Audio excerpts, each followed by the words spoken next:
Over the weekend and better part of the beginning of this week, William Ruto has hosted some world leaders and known African dictators to get an affirmation and a breather in the reality that he is one-term president and get a reprieve of the political pressure in the country. The African Forward Summit happening in Nairobi is just a sideshow of Mr. William Ruto to hoodwink Kenyans on the matters that affect them. But what is coming out of it is nothing for the Kenyan people. Anything, where is it for the common Kenyan without medical care, education, or security in their own country? We thank the United Nations Secretary General for coming to Nairobi so that we address him from here on the danger that the Horn of Africa faces, courtesy of his host, Mr. William Ruto, the man in charge. Thank you for coming. We shall tell you why Kenyans made noise and why they'll make some more noise when you meet them in the streets in your morning. Unknown to Antonio Guterres and Emmanuel Macron, we want to let them know whom they are dining with. Mr. William Ruto, a man who is the greatest disrespecter of the rule of law, the greatest human rights violator, a vicious man, a callous character, a con master and a practicing dictator on internship from Abdullah Suluhu, Yoweri Museveni, and his contemporaries from other African countries, especially the ones dining at State House now for a talk show. This is a man who in June 2024 butchered Gen Zs in their numbers, abducted others. This is the man who is a real primary responsibility bearer of the war in Darfur, where thousands of women and children are being butchered. Instead of boasting of hosting over 30 presidents in Nairobi, William Ruto must focus on solving domestic issues. 3 days ago, six Kenyans in Mandera were brutally butchered by Jubilant forces who continue to illegally occupy the Kenyan soil. 7 other Kenyans are fighting for their lives in hospital, and not a single word from William Ruto. As we speak, Mandera County remains insecure and a big threat to the peace in the Horn of Africa. This is highly occasioned by issuance of Kenyan national IDs to non-Kenyan Somalis to enable them get an easy access to passports across the world. This has opened the world to terror groups in terrorist shells in Somalia. We are aware of this. And I must say, this dangerous trend disadvantages genuine Kenyan Somalis as they are held in suspicion while applying for visas to travel to various nations across the world. Mr. Guterres, be informed, Ruto is the greatest threat to Kenyan democracy and human rights violation. Kenya has become a haven of state-sponsored goonism and political intolerance. Ahead of the 10th August 2027 polls, Kenya risks to have over 2 million goons in the streets, courtesy of William Ruto's creation. Kenya risks the Haiti route. Women and children are tortured and attacked in churches with live ammunition, tear gas canisters, and the brutality of clubs and machetes, not once, not twice.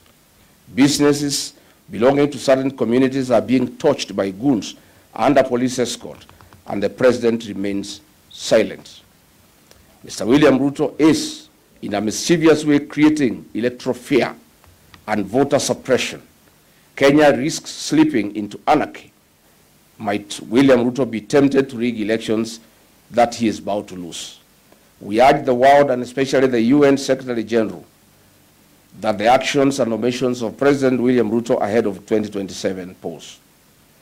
Mr. Antonio Guterres, Kenya has become a global hub for abductions, human trafficking, an international drug superhighway, an international drug destination. Foreigners and asylum seekers in Kenya have no peace. At least 50 foreign nationals have been abducted, tortured, or killed on Kenyan soil. Over the 2 categories: transnational targeting asylum seekers and political and terrorist-related kidnappings in specific high-risk regions. On the transnational repression and asylum seekers, the government of Ruto has colluded with foreign governments to seize political dissidents and asylum seekers. For instance, in October 2024, 7 Turkish asylum seekers were abducted in Nairobi in a mafia style and brutally tortured.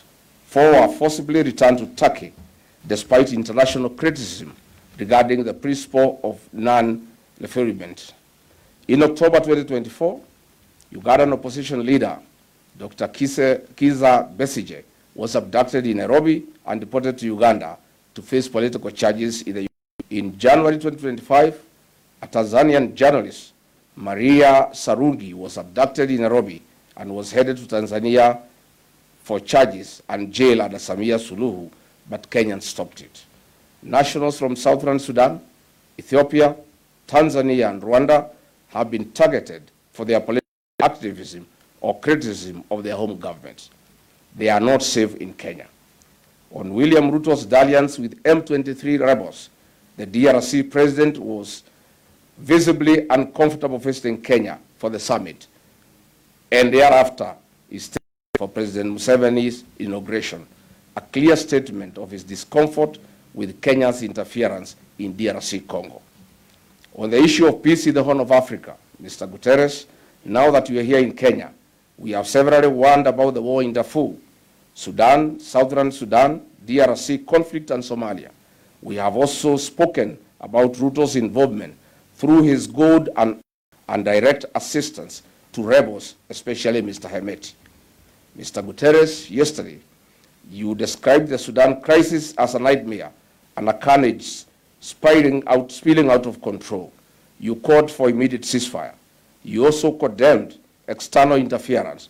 You also say this is a grave humanitarian violation of human rights, causing regional instability. You called for accountability. Unfortunately, you are seated with the very men in charge and responsible for what you are condemning, William Ruto. Mr. Guterres, you were seated with the war commander, and he hosted you to a state banquet yesterday night. You cannot talk about normalizing situation in Sudan when you are hosted by the commander and the men responsible for insecurity in the region. Recent exposes by media and other institutions have vindicated me.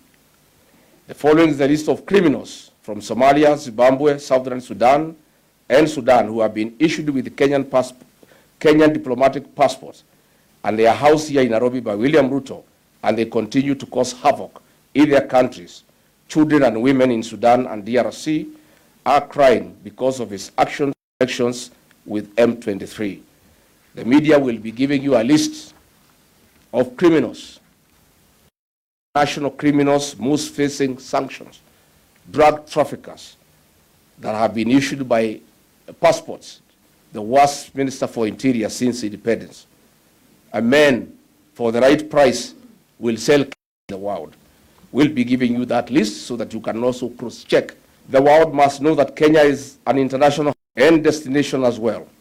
In Mr. Ruto's cabinet sits 2 drug barons, Mr. Antonio Guterres. In Russia and Ukraine, as of May 2026, over 1,000 Kenyans are estimated to have been lured into fighting for Russia in the Ukraine war.